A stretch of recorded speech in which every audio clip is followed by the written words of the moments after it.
So I want to talk a little bit about the good and the bad and the ugly about loneliness.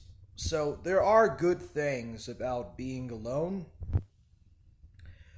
First of all, loneliness is not a mental illness. That's like saying that if you have like dozens and dozens of friends and social networks, and by the way, that's what women and gay people do. Okay? Women and gay people are the ones that are obsessed with wanting to have a wide network of friends. Oh, hey, what's up, Rick Perry?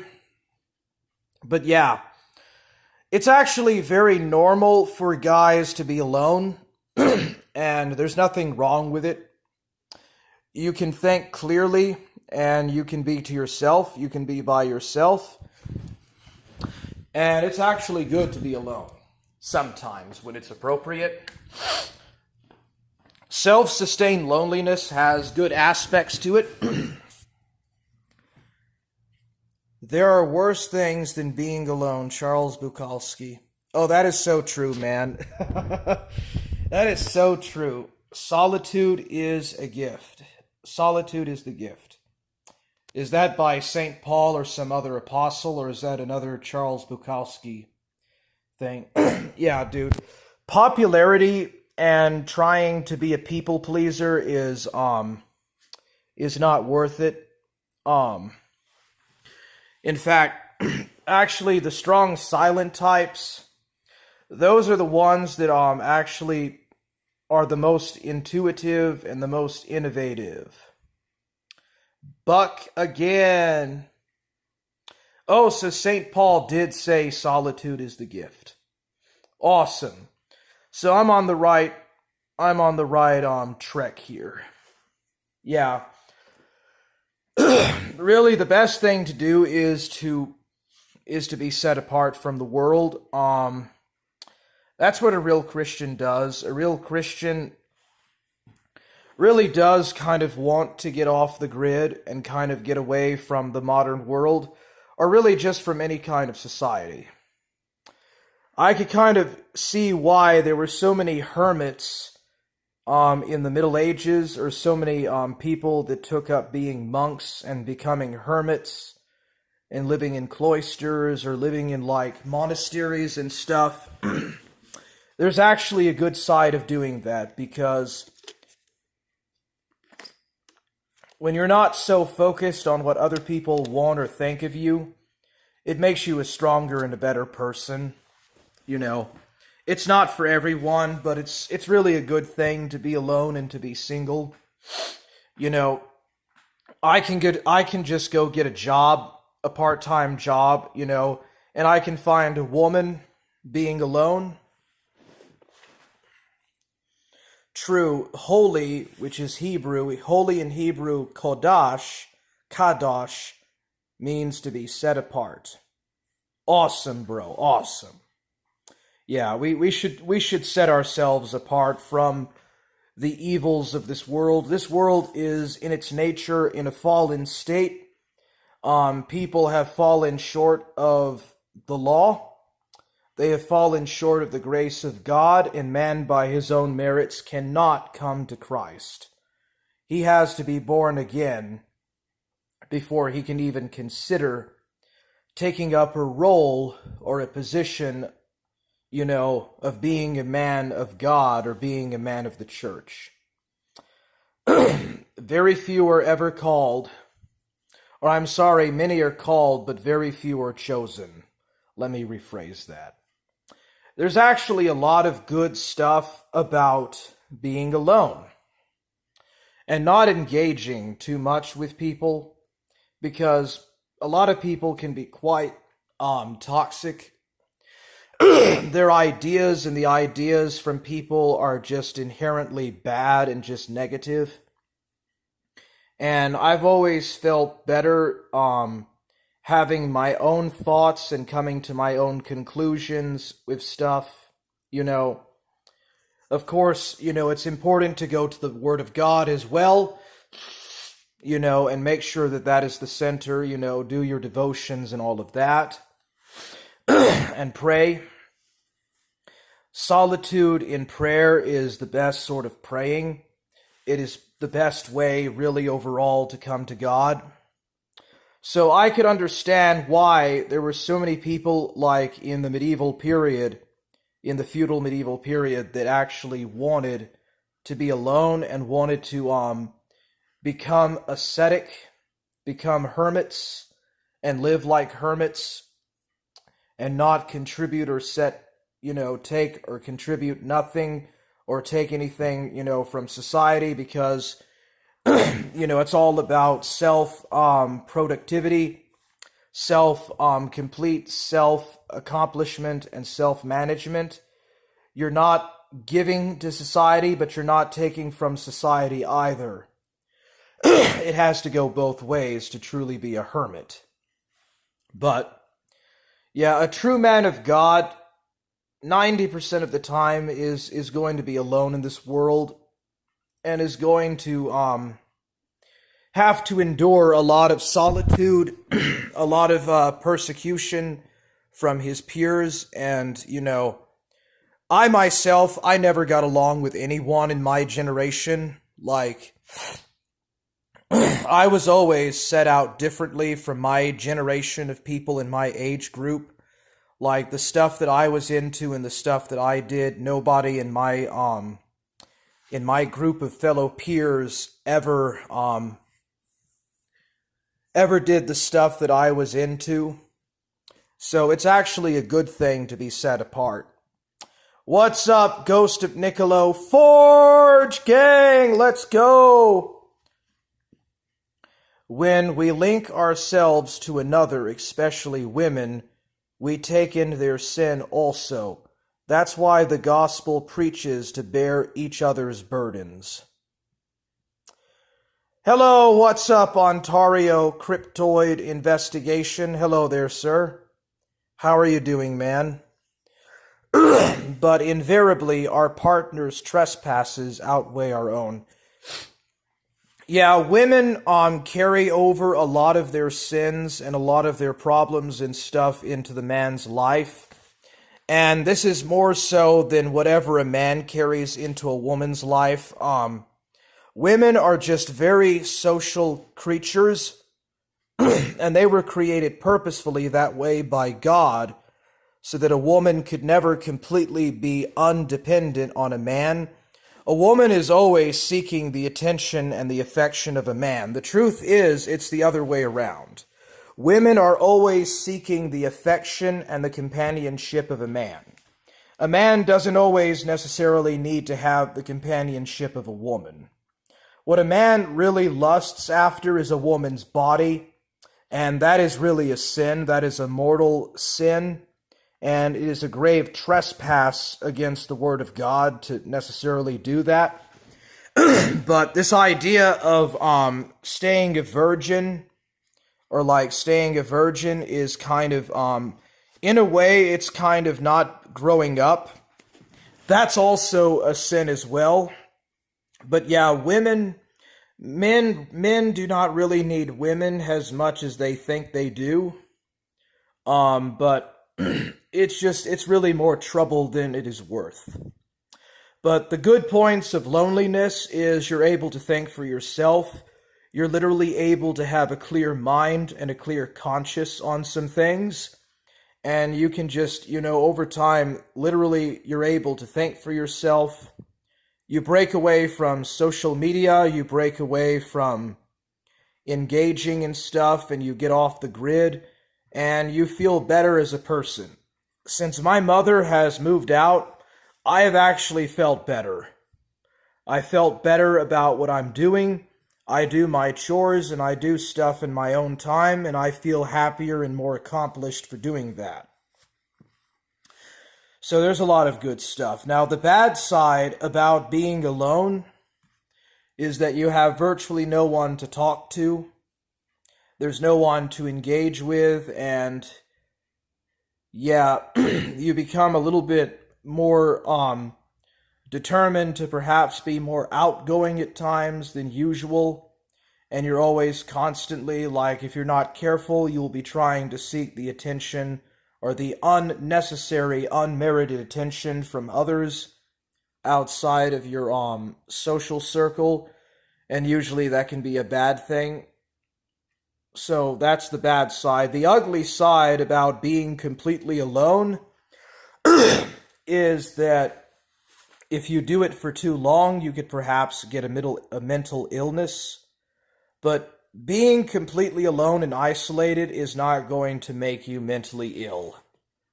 It's not going to cause you to have like CPD or like stuff like that.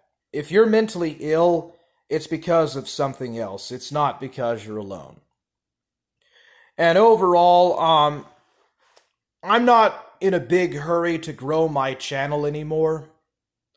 I think it's good to take it slowly and just build up slowly. I kind of overdid it with the Dragon Ball Z character deaths, but I wanted to get done with Z. I'm not gonna do that anymore. I'm gonna kind of slow down now because, you know, Toriyama really wrote fast with his manga, and that's how I felt. I felt like that I was like drawing a manga or a manga. I was drawing my own manga, and I was pushing it through, you know, and doing that effort. You know, but sometimes it's not good to be like that. It's not good to get obsessed like that. It's best to hold back and pray to God and get closer to God, because at the end of the day, the real issue is how close are you to Christ? How close are you to God? Nice one. You're welcome, bro. Oh, Rick, did you see that comment I posted on SI's video about the car? I asked him that I heard that the real reason that he came back to YouTube in such a hurry was because he found out that Reformed Stoic was eating a peanut butter and jelly sandwich and being smug about it at 2:30 in the morning, and that was a violation of his 3,060,598 word long anti-NEAT essay. I thought that was funny. I hope that just roasts him. That's the best way to deal with these people, is just the irony. Stoic was right about that. The best way to handle these people is to be extremely ironic with them and to find ways to poke fun and find little ammo at them and their arguments and stuff, and they hate that. When you do that to Southern Israelite, that perfectionist Schwab guy, that perfectionist little Schwab, that makes him angry, dude. That makes him so mad and so upset, and that just roasts him. And what's really roasting him is because the kingdom of God is not within him. You know, like Mormon Shaggy. Mormon Shaggy thinks that he has PCE powers, and now he's saying that he doesn't. But he said that Jesus Christ talked to ghosts and aliens and stuff with PCE. His powers were the result of PCE. And it says nothing in the Bible at all about having PCE powers. Telekinesis, telekinetic abilities. He says that Joseph Smith talked to ghosts, which he says were actually extraterrestrials or aliens or something that he talked to. And I made some jokes about that. And as a result, he cannot get me out of his mind. He literally obsesses over me, and it's so funny, dude. Could you imagine actually thinking that the reason why Jesus was able to do miracles or work miracles was because he had PCE, or telekinetic abilities, and was from another planet? That's just insane. Jesus was born on Earth. He was born of the Heavenly Father and Mary here on this planet, or on the earth. Jesus was not an alien. It says clearly in the Bible that he was a man. He was clearly a man in the flesh, and he died a man of the flesh, dying for the sins of the world. dying for Adam's sins, and for the sins of us all, ultimately. Hello, third four, let's go! You know what? I'm glad to only have 2 viewers. I'm smug about that. Hey, you know what, Sam B? Here I am, bro. I got 3 viewers. I'm happy, dude. I'm satisfied. Forge Gang never dies! God is with Forge Gang. Let's go. Hey, Sam B, I'm proud to be set apart from the world. I'm proud to be set apart, brother. I'm proud of my 2 viewers. That's really about all that I need, man, on my channel. Shaggy is the most telekinetic man on the internet. He really is, bro. He really is.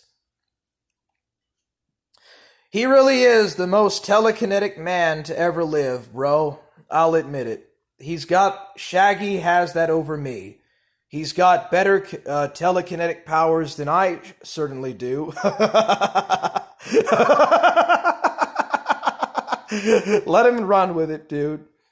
It's going to be like running with a pair of scissors. Quality over quantity. Exactly, bro.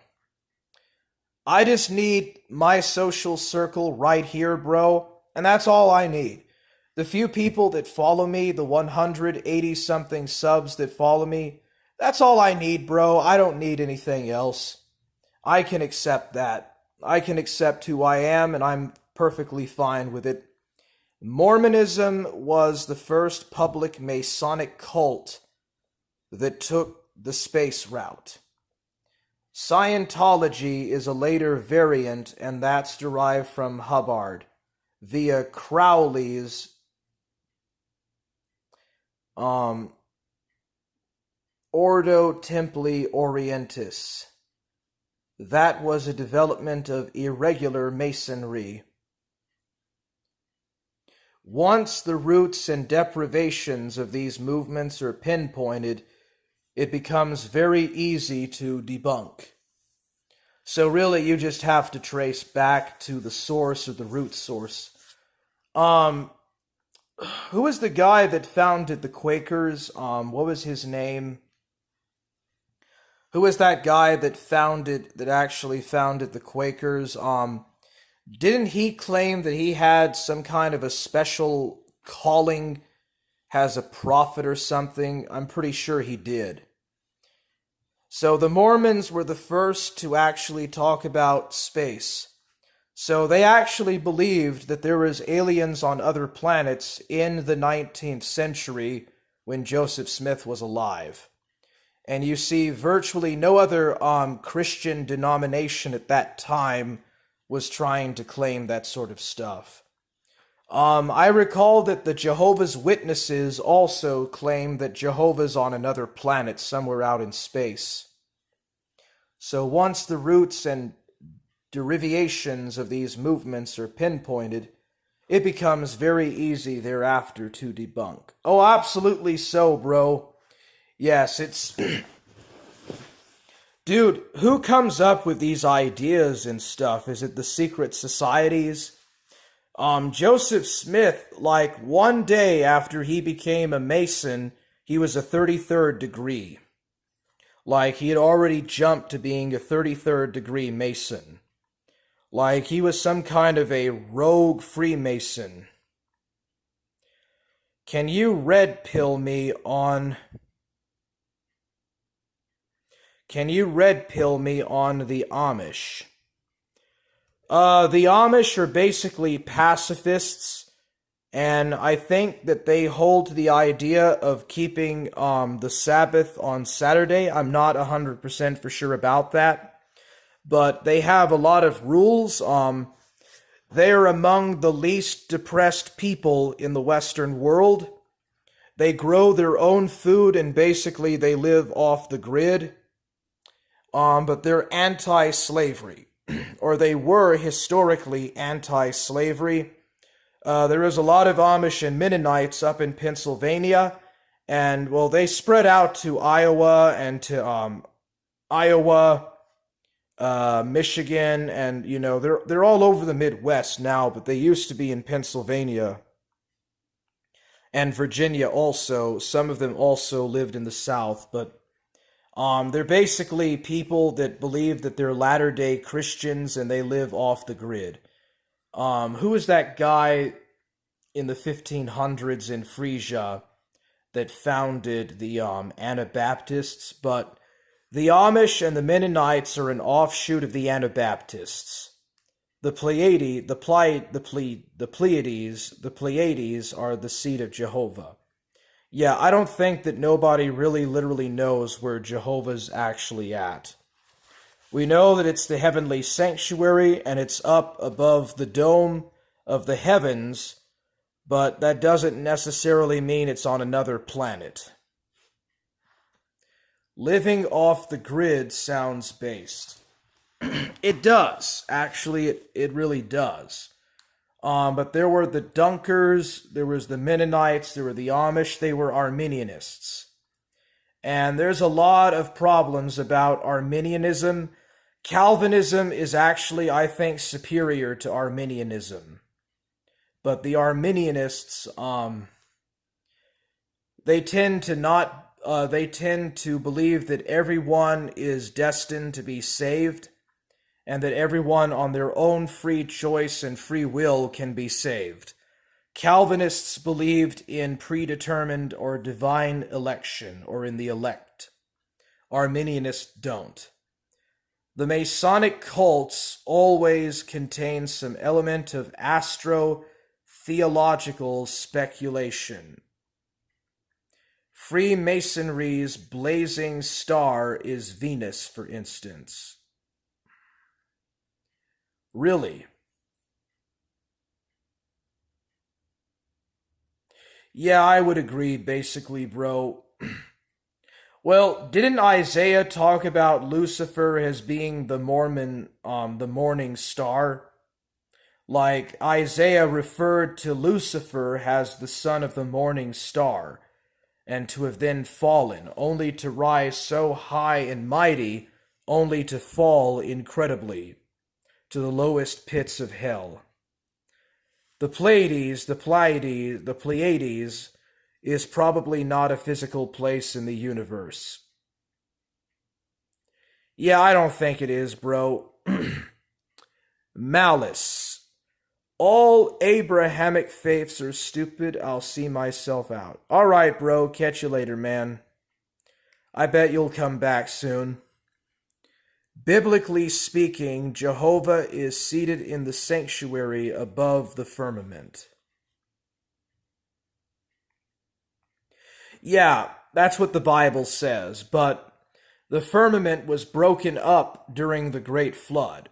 It says in the book of Genesis that there is a great pouring out of the waters from the heavens and from beneath the deeps of the earth, and it's possible that that watery firmament was wiped out during the time of the great flood of Noah. The Pleiades is actually constellations.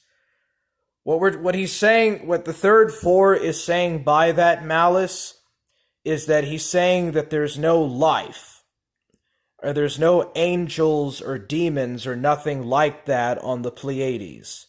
We're just saying that that's not where Jehovah's Adobe is at. But yeah, it is basically a constellation of stars. Jesus, too, described himself as such. Symbolism is fluid. R.E. the word/concept fallacy. Yeah, it's really important to know the fallacies. I try my best. Isn't Malice the contrarian whose God... Oh, I'm sorry, isn't Malice the contrarian chaos god in 40K? Possibly. Isn't that actually a Titan, though? Isn't that actually a Titan in 40K? The Pleiades is a constellation, sure. Yeah, well, God made the stars and the constellations to help in maritime shipping and for farming. That was the primary reason as to why the stars and the moon and the sun were made, to help with seasonal farming and to help with maritime commerce and maritime travel on the seas. That's why God primarily made the constellations, so that captains and sailors could chart and use nautical maps to chart the oceans. So that was the primary reason why all those constellations were made. But yeah, the Pleiades is not where Jehovah is seated. He's definitely seated over what used to be the firmament in the heavens, but the waters poured out during the great flood of Noah. So that's why there's no water up above the dome anymore like there used to be. At least not, close enough to the surface of the earth that we could see it anyways. Or close enough to the earth. But yeah, loneliness has its good and its bad sides, but you know what? You can be mentally ill, and you could have a wide network of friends. Like, you could have a very wide network and a wide networking place with a bunch of friends, and you could be schizophrenic. So, just because you're lonely all the time or alone and want to be alone doesn't necessarily mean that you're autistic. That's like saying that if you have, that's the same argument of trying to say that if you have hundreds of friends, then you must have schizophrenia. Polaris may very well mark the place of the sanctuary. Speculation, but probable. Polaris. Isn't that like a star that's close to the North Pole or whatever? Like, isn't that close to the North Pole? So that's actually the Northern Star. And also, isn't that basically an evening star, which is the opposite of the morning star Lucifer that you read in Isaiah? So that's interesting. So Jesus also claimed that he was the son of the morning star when he came to earth. Or when he came to earth as a spirit and was born in Bethlehem to Mary. So that would make sense. Where is Polaris at?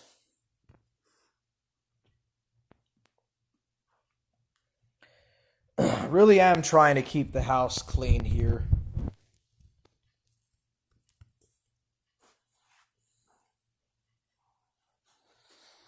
Alright, Polaris. I'm only seeing companies and vehicles that are named Polaris.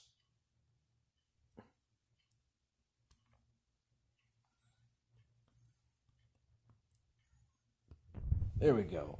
The constellation of Polaris. Yeah, it's in the northern circumpolar constellation of Ursa Minor. It is designated in Ursa Minoris and is commonly called the North Star or the Pole Star. So I actually got that right. The morning/evening star are aspects of Venus, eastern and western aspects. So the western aspect is going to be Jesus Christ, and the eastern aspect is Lucifer, right? I guess that would make sense. Yeah, I guess that would make sense. It's very bizarre, bro, but it's obviously would make sense. So really, Mormonism started off as a satanic occult.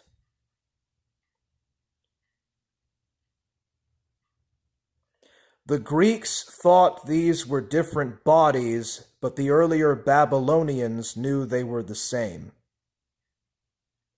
Oh, so the Babylonians, which were closer, yeah, because the Babylonians lived closer to the time of the creation of Adam and Eve than the Greeks did, because Babylon was an older civilization. I wonder how they were able. I wonder how the Babylonians and the Egyptians were able to come up with all of these different star charts. I'll be right back. Gotta go take a piss.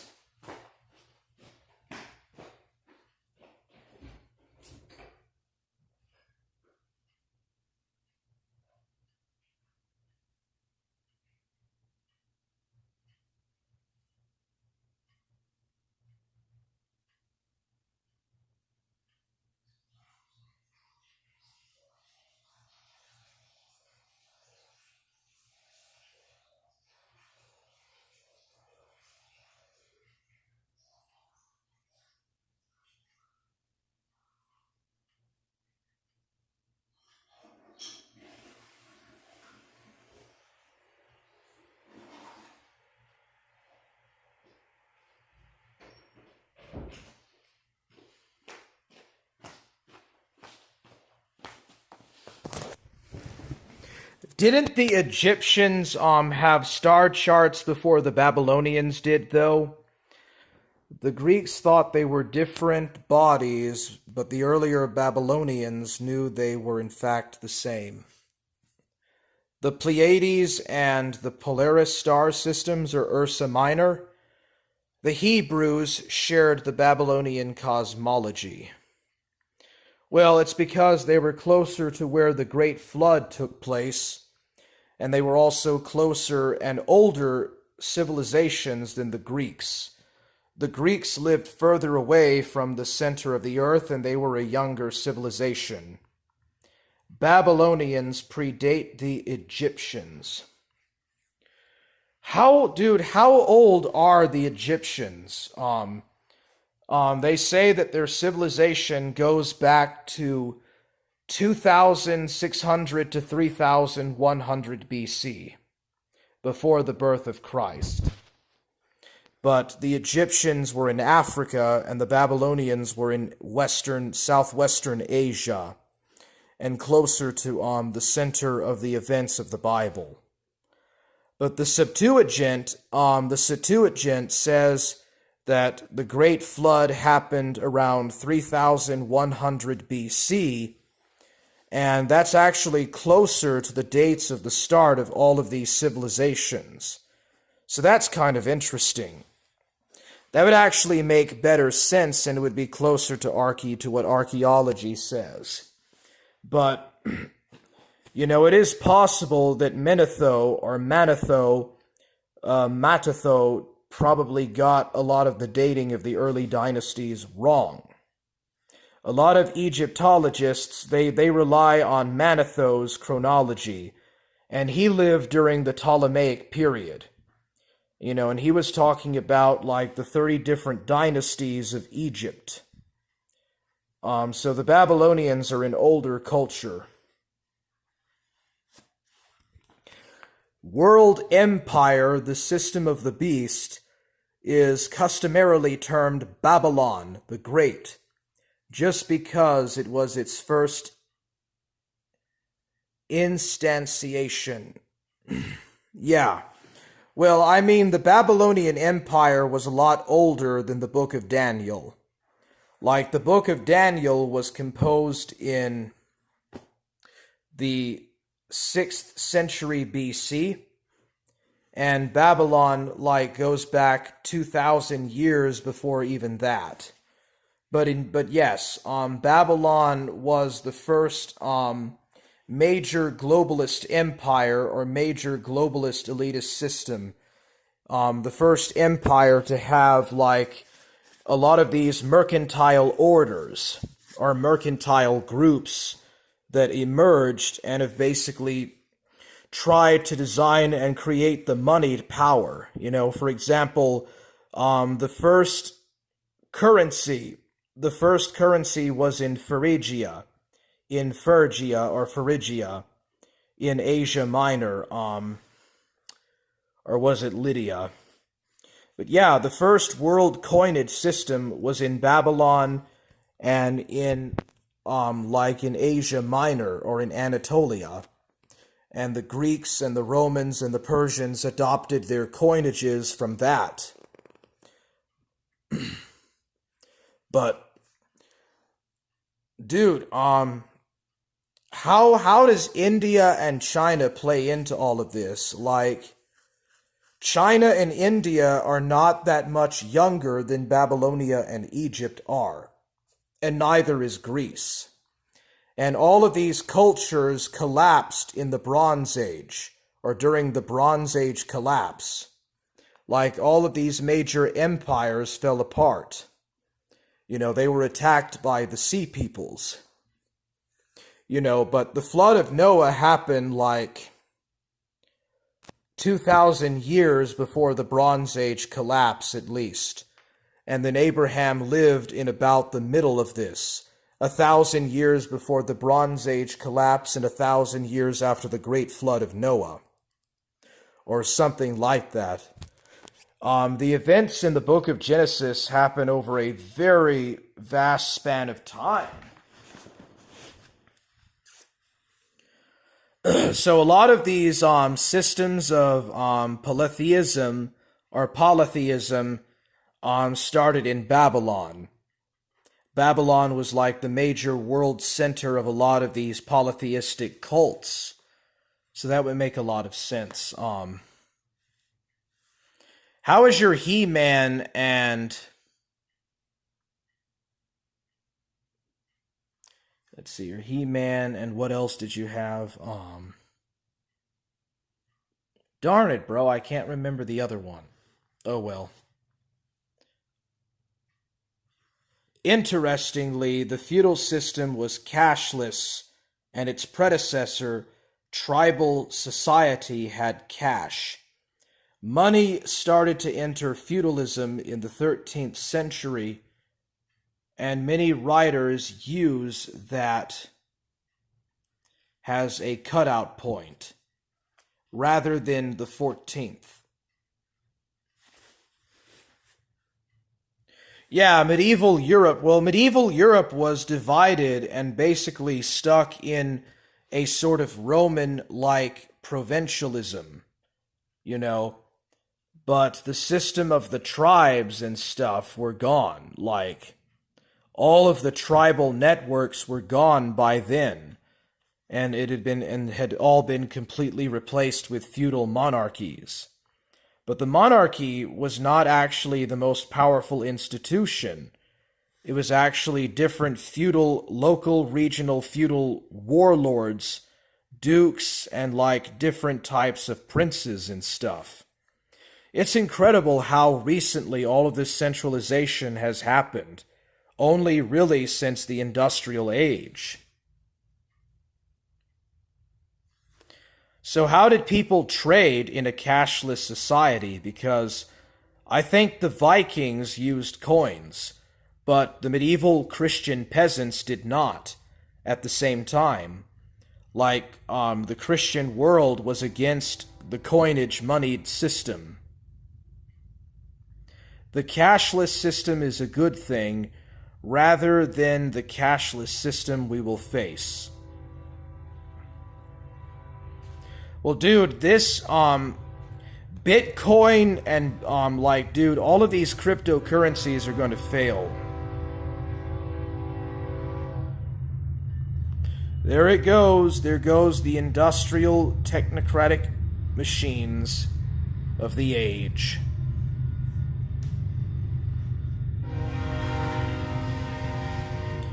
Carrying with it all of that globalist, technocratic, Gnostic material to all of its destinations all across the world. Paying taxes with turnips, etc. Literally, LOL.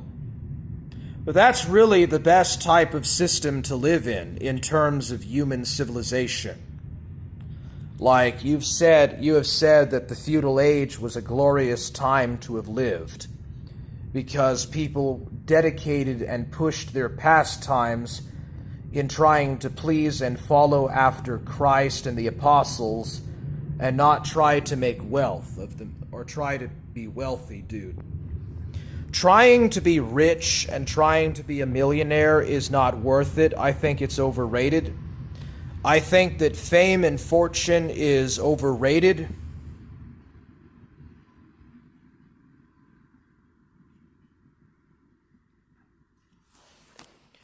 Dude, I think that trying to be rich and like trying to have a lot of cash saved up or stacked up is not worth it. I think it's probably for the best to be poor.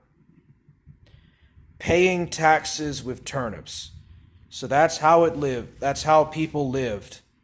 Well, they just didn't have enough cashed in coins to trade better or do anything otherwise. It was a feudal economy. I could spot that right out of the gate. Crypto, etc., would not be pushed like it is if it was not part of the agenda.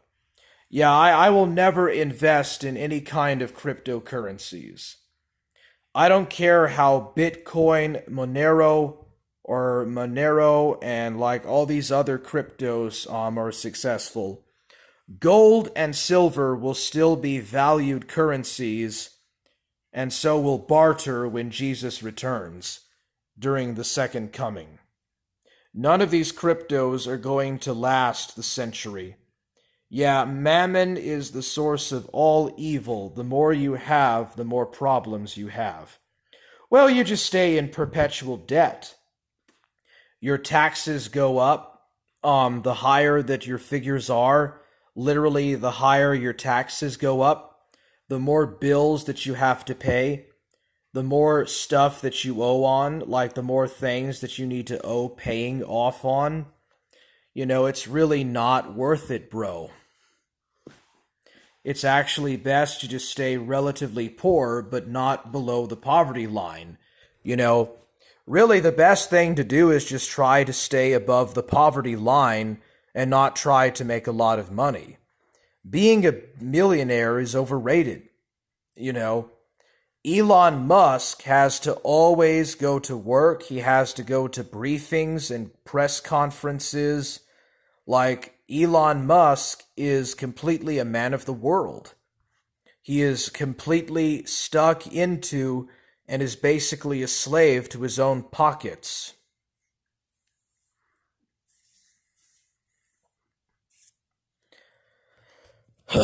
So really, you could say that the devil invented greed, in a way.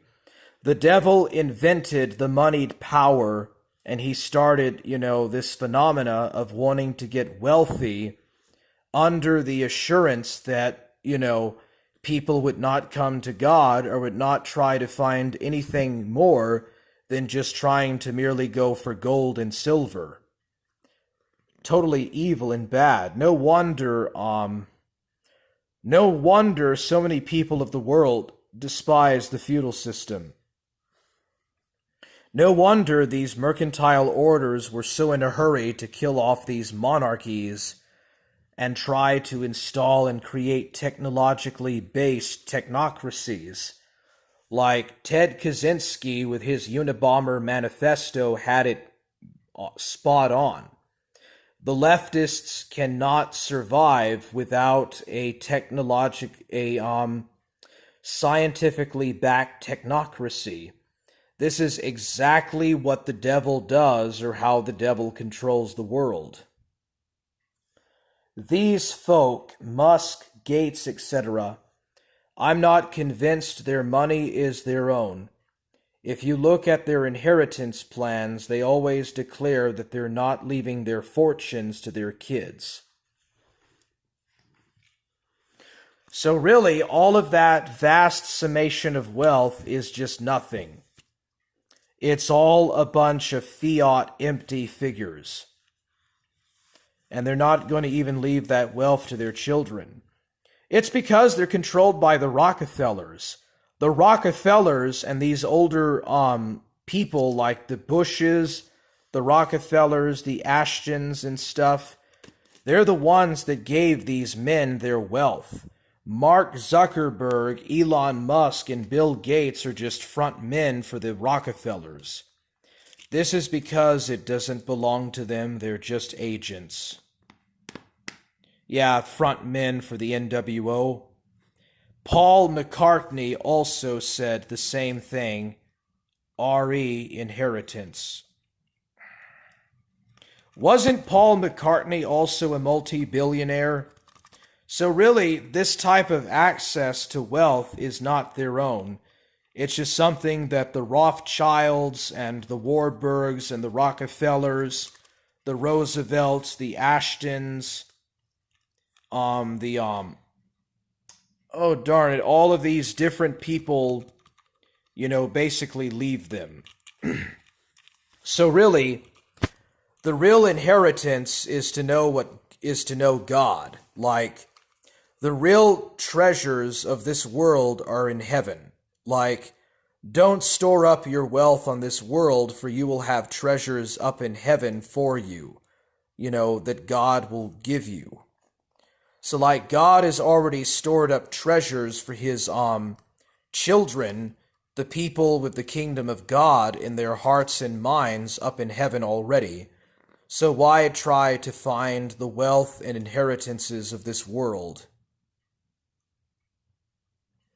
The Fords and Rockefellers were made to relinquish their assets to the state under the antitrust laws. Once they get so big, they're assimilated into the establishment. Basically so, yeah. Except for the royals, except for like the House of Windsor and the royals and all of these other major heads of state and stuff, they control the establishment, so they're able to just basically utilize those laws to their own advantage. Men that independently make their own wealth separate from the state are forced to have it obligated by the state, basically, it seems. Or at least that is what you're saying, to me anyways. Yeah, well, if they don't, if these Freemasons don't accept the establishment, they go broke, and sometimes they send agents to kill them or to assassinate them. It's really something else. But Rick Perry, I was going to tell you that this Mormon Shaggy guy, this Jeff guy, he says that he wants to perform a Mormon blood ritual and kill me. He wants to find where I live and shoot me with a gun, and he says that he has close connections with federal agents, or people that are high up in the CIA and the FBI. Mormon Shaggy actually has said this in the past. He's actually said that he wants to drive to my house and kill me, and that he's got connections in, like, the establishment, or connections with the establishment. So that just goes to show, this is yet more proof that if you come out and say anything about this stuff and you don't toe the line of what they want and stuff, this is what happens.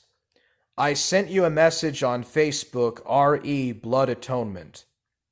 I'll read that after I'm done with the stream, but yeah, anyways, yeah, loneliness is a good thing. It has its positives. But yeah, Southern Israelite gave in to the establishment. When Southern Israelite started to make money and started to engross himself in trying to be wealthy and whatnot, he basically destroyed his platform. But probably more than likely, he just simply was not successful at gaining a following, and so he basically went down a different route and just sold out. Jay Dyer is going to do much of the same as what Southern Israelite has already done, and probably just become like a professional gambler, or even get involved in sex trafficking. Because how else would Southern Israelite have a 2019 Toyota Camry? If he was not involved in like some kind of a mafia racket or in some sort of sex trafficking stuff, because how else would he be able to make so much money in such a short amount of time? Literally go from not being able to support his own platform to having allegedly 100K and a Toyota Camry. It doesn't add up. There's no way a guy like him could make 100K just by being a professional gambler. There's other stuff in the works. And that research that Stoic did, or that you did, sir, tracing his license plate back to Anchorage, Alaska, that says a lot. Sounds sus. Yeah, it does.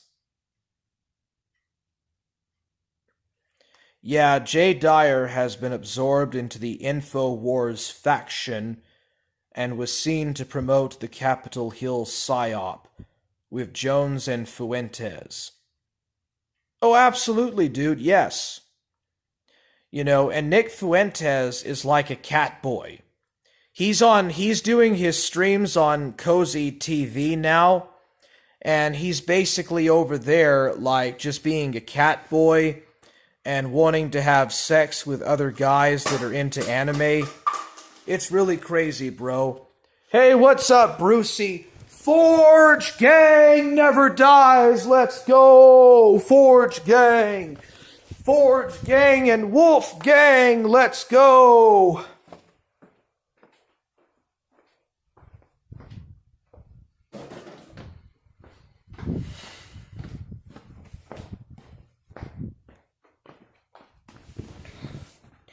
Dyer seemed very unenthusiastic, though.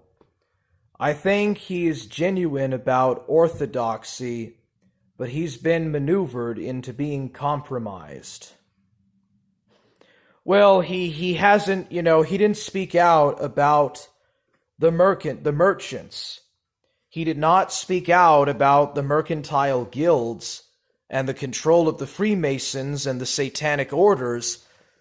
And he also, he stepped back as a layman and said that only the priesthood should be able to talk about biblical and church-related matters.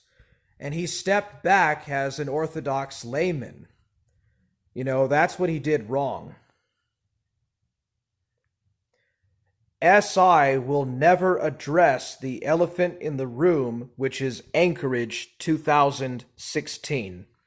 That's the real receipt.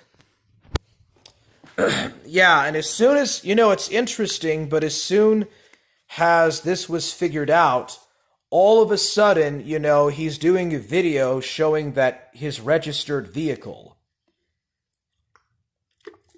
All of a sudden, as soon as, he is called out about why the license plate on his car is registered as being in Anchorage in 2016, he's doing a video, trying to basically deflect away from this fact by showing how impressive his vehicle is, And he's trying to claim that it's 2019 and not 2016.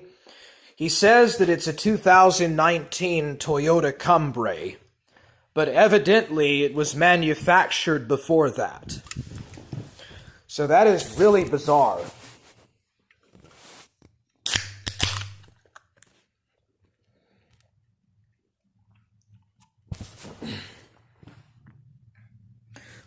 Let's get it, let's go. Dude, I'm actually glad a lot more people are becoming live streamers. I see that as a good thing. I think it's a new car. Oh, so he got a new vehicle with a different license plate. Or is it the same license plates from Anchorage? That's so weird, Rick Perry, that when you brought this up about his vehicle and you traced the license plate, all of a sudden, after you did that, you were locked out of your Instagram. Southern Israelite came back and he uploaded a video showing his new 2019 Toyota Tacoma, or Toyota Camry. The records show he was residing in Anchorage in 2016, and he can't change that. He should have never allowed himself to get doxxed.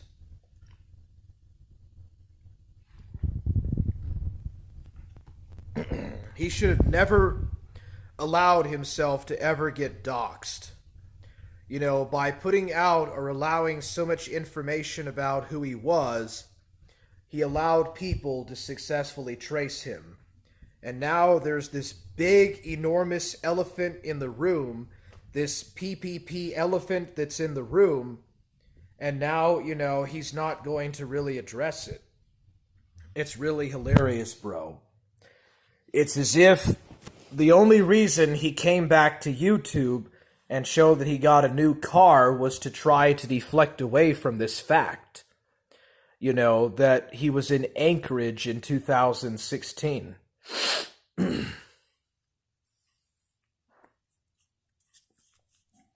It actually does seem to make somewhat sense. Yeah,